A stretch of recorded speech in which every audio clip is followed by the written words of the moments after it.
Vamos falar sobre paralisia facial. Eu recebo agora o doutor André Ribeiro, neurocirurgião. Doutor, boa noite, seja muito bem-vindo ao nosso Tribuna. Obrigado. E você sabe que eu vi alguns colegas meus de trabalho que tiveram esse problema de paralisia facial e depois, quando eu dei aquele dado no início do nosso programa, eu fiquei impressionado. 80 mil pessoas acometidas aqui no nosso Brasil. Alguns deles, por exemplo, o jogador de futsal, o Falcão, né? Teve. A Angelina Jolie também foi diagnosticada em 2016. A modelo Renata Banhara também sofreu paralisia facial depois de uma infecção gravíssima. E nós tivemos também o meu amigo Felipe Campos, que está lá com a Sônia Abrão. Beijo para a Sônia Abrão, para o Felipe Campos, que também teve esse problema.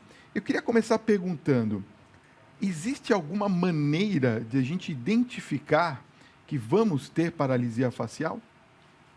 Olha, Fábio, infelizmente não. É uma situação que ela é frequente, como você falou. Acontece também em pessoas mais jovens, crianças, adolescentes, claro que numa frequência um pouco menor. Só que a paralisia facial, essa que nós estamos falando, que seria a paralisia de Bell, né, que também tem esse outro nome, é uma manifestação de um vírus em que normalmente está relacionado ao vírus da família herpes, em que 90% da população, de uma forma geral, já teve contato com esse vírus. E só não se manifesta porque nós temos o nosso sistema imune sempre atuante ali, vigilante, e esse vírus ele fica ali adormecido. Qualquer situação que a gente passar em que a gente tiver um estresse um pouco maior, em que essa imunidade possa cair, pode ser um fator em que você pode desencadear uma paralisia facial, né? Isso com relação à manifestação desse vírus. Então, situações em que a pessoa ela é muito estressada, passa por um estresse constante no seu dia a dia, ou então precisa tomar algum remédio para poder justamente baixar um pouco a imunidade, como no caso das pessoas que têm algum problema reumatológico, ou pessoas que estão passando por quimioterapia, ou pessoas que têm, né, um câncer que também acaba danificando o sistema imunológico, ou mesmo uma infecção um pouco mais grave, como aquelas que têm HIV, né, que quando não se tratam. Então, elas podem, isso serve como um fator de risco para desenvolver esse tipo de paralisia facial. Entendi. Né? Outras condições em que também o nervo pode ficar paralisado são situações até um pouco mais graves, como tumores do próprio nervo, tumores na pele ou tumores numa glândula em que o nervo passa bem no meio, que fica bem na lateral aqui do rosto, que é a glândula parótida. Esse realmente não tem como a gente prevenir, né? Então, a gente tem que ficar vigilante com o que acontece com a gente, evitar algumas atitudes do dia a dia que possam ser, às vezes, maléficas, né? Agora, em geral, é viral, é isso? Na grande maioria das vezes, sim. Paralisias Essas de virais. todos esses casos citados, sim. Nós temos aqui uma animação, vou pedir para o senhor vir comigo aqui até o plasma, para explicar para a gente, você que de repente está nos acompanhando, fala assim, mas não estou entendendo direito isso daqui. Nós preparamos aqui uma animação. Doutor, eu queria que o senhor explicasse para a gente. Pode soltar, por favor, a animação. Então, vamos lá. Aqui nós estamos vendo o nervo, da onde ele começa ali no tronco encefálico, o trajeto que ele faz por dentro do osso, passando por essa glândula, que é a glândula parótida, e ele se ramifica depois em 5 terminações. Essas terminações, elas vão da testa até o pescoço, 2 musculaturas específicas aqui do pescoço. E toda a mímica do rosto, né, toda vez que a gente vai sorrir, falar, a gente vai expressar alguma emoção, a gente utiliza essa musculatura, que é diretamente responsável por esse nervo, que é o nervo facial. Nós temos um de cada lado, né? Então, por isso que quando existe alguma lesão, especialmente depois que ele sai do crânio, bem na base do crânio, nessa região aqui, mais ou menos atrás da mandíbula, você tem a paralisação completa do rosto. Entendi. Testa, que é metade superior e metade inferior. Por exemplo, quem tem AVC geralmente, né, o derrame mais popular, que paralisa uma parte do rosto, é exatamente isso que o senhor está explicando. Nem tanto. Exemplo. Nem tanto. O AVC, ele já é uma condição diferente. Diferente. A nossa testa, a metade superior do rosto, ela tem a inervação pelo nervo facial, só que o comando da testa, ele é cruzado. Então, recebe informação tanto do lado direito quanto do lado esquerdo do Certo, cérebro, ok. que vão parar lá onde nasce o nervo facial. Tá. Agora, a parte de baixo vem só exclusivamente do nervo facial mesmo. Então, quando você tem um AVC, é comum que entorte a boca, mas só vai entortar a boca, só vai entortar a parte de baixo do rosto. Entendi. A testa ainda funciona. E é isso que a gente acaba usando para poder definir até a gravidade. Normalmente, essas paralisias faciais que pegam o rosto todo, elas são uma condição benigna. Já um AVC, um derrame, requer um cuidado mais específico, uma internação hospitalar, fazer alguns exames mais específicos. Então, no caso, só para eu entender, como é viral, então o vírus ele anda no nervo, é isso? O vírus ele circula pelo corpo e ele fica alojado no nervo. Alojado no A nervo. partir do momento em que você tem uma baixa imunidade, ele começa a replicar. Entendi. E aí esse nervo fica inchado. Você viu que o nervo ele passa por um túnel no osso. Uhum, sim. Quando o nervo incha, ele não tem muito para onde expandir. Então ele fica apertado aqui dentro, ele fica esmagado. Tá. E aí ele não consegue receber o vaso sanguíneo, ele não consegue levar os nutrientes para o nervo e por isso o nervo acaba parando de funcionar. Entendi. Bom, vamos sentar lá, doutor. Então, nós não temos sinais de que vai acontecer vamos dizer assim, uma paralisia facial. Agora, depois de identificado essa paralisia, esse diagnóstico feito, como é que eu estipulo o melhor tratamento? Porque nem todos os casos podem ser efetivamente que a pessoa volte a ter 100% dos movimentos, ou em todos os casos nós temos sim 100% da volta dos movimentos, doutor? Aí, assim, é uma coisa que a gente aprende desde a faculdade, né? Na medicina, nem tudo, nem nada. Nem nada, né? Então, não pode ser os extremos. É difícil, muito, muito difícil disso acontecer. A paralisia facial, dessa paralisia, né, que nós estamos falando, a paralisia de Bell, grande parte das vezes, grande parte das pessoas consegue se recuperar plenamente depois de um ano que ela aparece.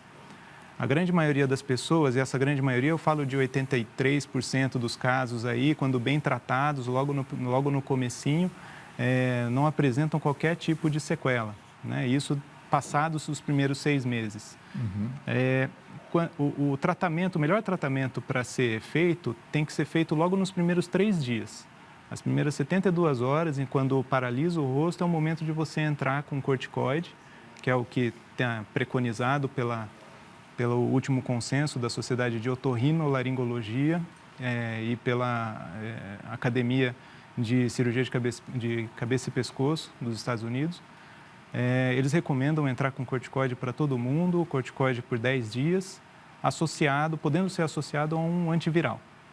E aí, com isso, você tem uma boa taxa de recuperação. A paralisia facial, ela tem diversos espectros, digamos assim. Ela pode ser muito branda, e aí a recuperação é mais rápida, ou ela pode ser muito intensa, em que realmente paralisa bem o rosto, e esses casos demoram mais para se recuperar. A recuperação também está relacionada com a idade. Quanto mais velho a gente fica, menor é a capacidade de uma recuperação completa. Então, sempre algum grau de sequela acaba ficando. Tá. Ou o olho não consegue fechar direito, a boca não consegue movimentar muito bem, a pessoa fica com uma certa dificuldade para poder articular algumas palavras, especialmente letras P ou B, né, que a gente usa mais a boca. E isso acaba acarretando um certo grau de um pouco mais de estresse ou de depressão. Às vezes as pessoas tendem a não se relacionar tanto socialmente como elas costumavam fazer. Tem uma pergunta aqui de telespectador, o Valdomiro, lá de Botucatu, uhum. Aqui no interior de São Paulo, ele diz assim, doutor, o Liminha, que trabalha no SBT, foi acometido de uma paralisia facial. Qual é o tipo da paralisia que ele teve? Bom, o caso do Liminha em si... Eu acho que o Liminha não é aquele caso específico de um tipo de paralisia facial que não é tão comum? Então, esse do Liminha, realmente, eu não cheguei a vê-lo. Eu não me lembro, mas eu acho que era um relacionado justamente essa questão Se tiver uma foto dele, eu até conseguiria ele teve um caso mas... que é um bem difícil de ser diagnosticado. Eu vou pedir para o Tiago, ele vai dar uma olhadinha lá para mim. Já já a gente volta nessa questão. Vamos falar do choque térmico. É mito ou verdade, doutor, que o choque térmico causa paralisia facial? Eu me lembro isso da minha avó falar, né? Minha avó falava assim, olha, vai tomar choque térmico que entorta a boca. É verdade isso? Não só a sua avó, mas também a minha sogra. Às vezes ela costuma falar algumas coisas assim. Mas é o seguinte, alguns estudos já foram feitos ao longo dos anos aí tentando comprovar esse tipo de coisa, né? Que cai num grande balaio aí de gatos que seria a sabedoria popular. Sim. Né? Então, o último trabalho que fizeram foi em 2015, que eu vi um pessoal da Polônia, que eles arrecadaram, eles acompanharam casos por durante 5 anos, captando novos pacientes, e para todo novo caso que chegava, eles iam lá no setor de meteorologia da cidade e via pressão atmosférica, temperatura, velocidade do vento, fizeram uma equação matemática incrível lá para poder tentar relacionar o aparecimento dos sintomas com alterações climáticas. E, no fim das contas, eles não conseguiram achar uma associação entre uma coisa e outra. E até hoje não tem esse tipo de associação. No entanto, não são raros os pacientes que chegam falando, olha, eu estava lá tomando um banho quente, eu me lembro de ter saído no quarto, estava com o ar-condicionado ligado e o meu rosto paralisou naquele momento. Então, assim, a gente não consegue provar que uma coisa tem relação com a outra. Mas é o tipo de fator de risco que a gente prefere que a pessoa não se coloque ali para não aparecer esse tipo de sintoma. Por enquanto é um mito. Por exemplo, tomar gelado, né? Tomar quente e depois tomar gelado, alguma Isso coisa. Também é mito. Isso também é mito, né? Mas assim, a gente deve tomar o certo cuidado para que não, assim, a gente tome esse choque térmico muito forte, não é isso? É bom não se expor a uma coisa que assim, a gente não conseguiu comprovar, não quer dizer que não aconteça.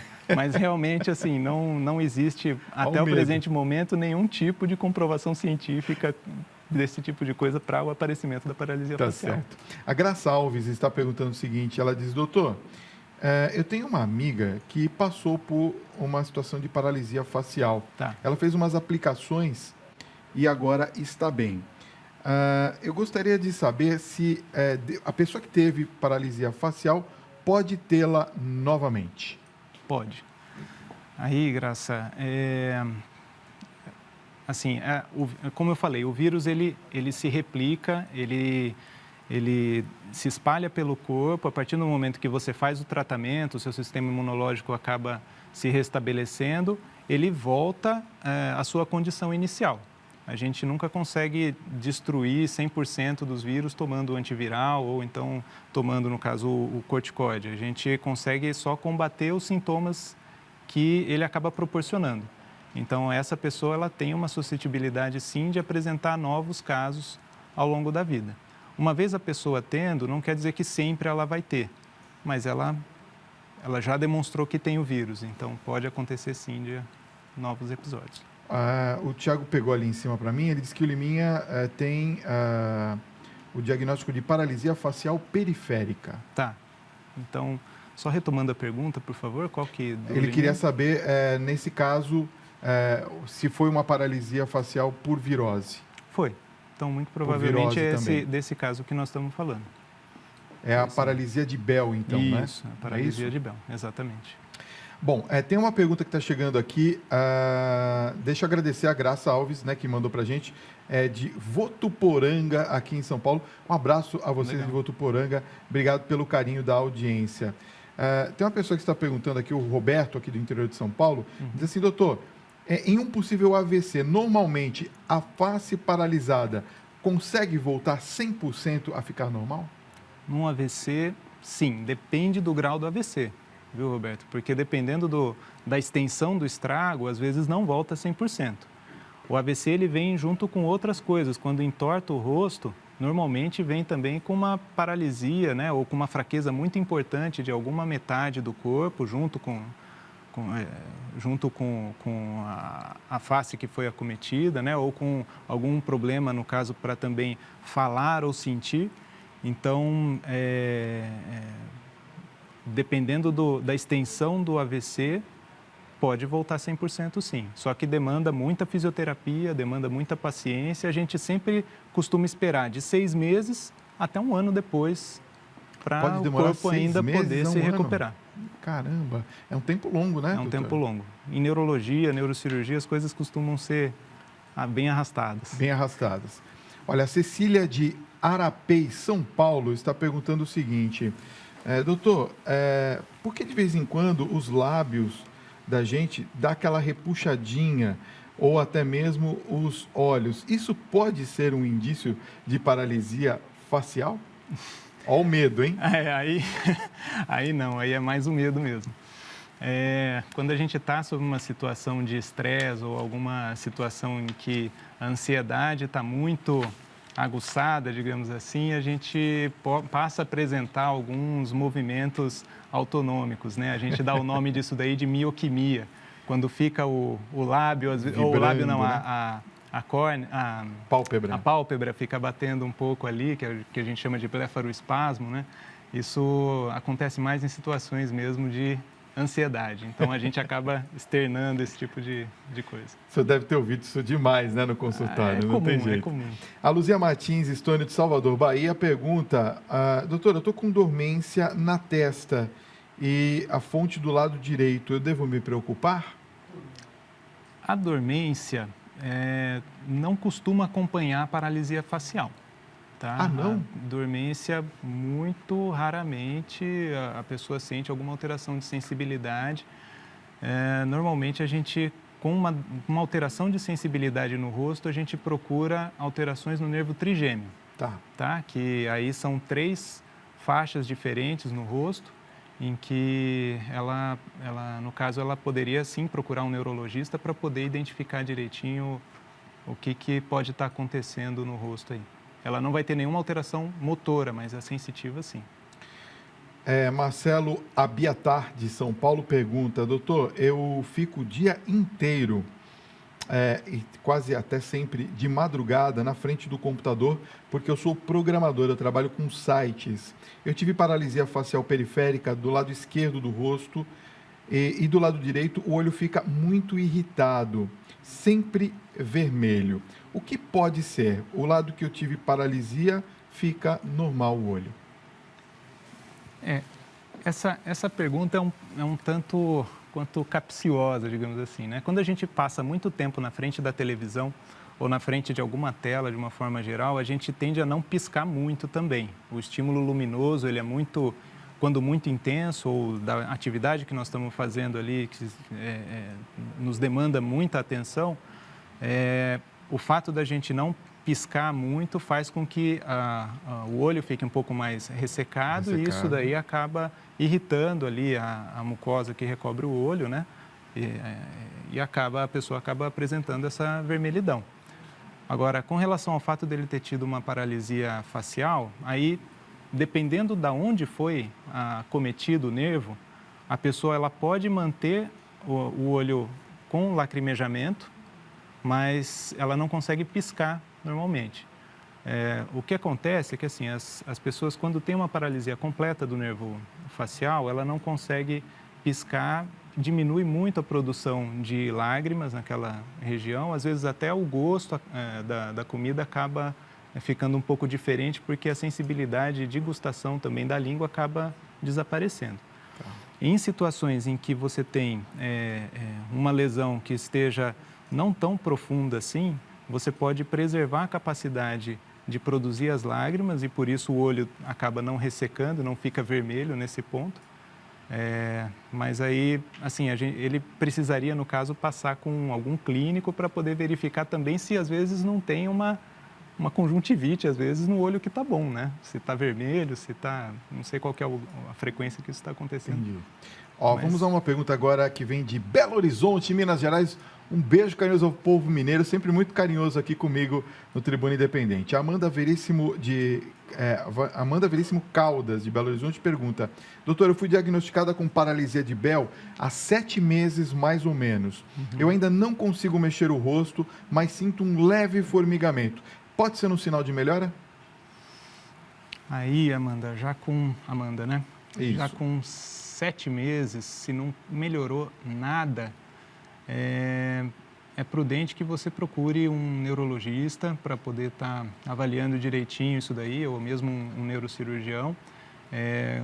A partir de 6 meses, a partir do 3º mês, a gente já esperaria alguma melhora. O fato de ter um formigamento, alguma coisa, não quer dizer que esteja melhorando, né? Seria interessante ela passar por uma avaliação mais detalhada do motivo pelo qual ela não está melhorando. Ok. Tá? Doutor, quero agradecer muito a sua presença, doutor André Ribeiro, neurocirurgião.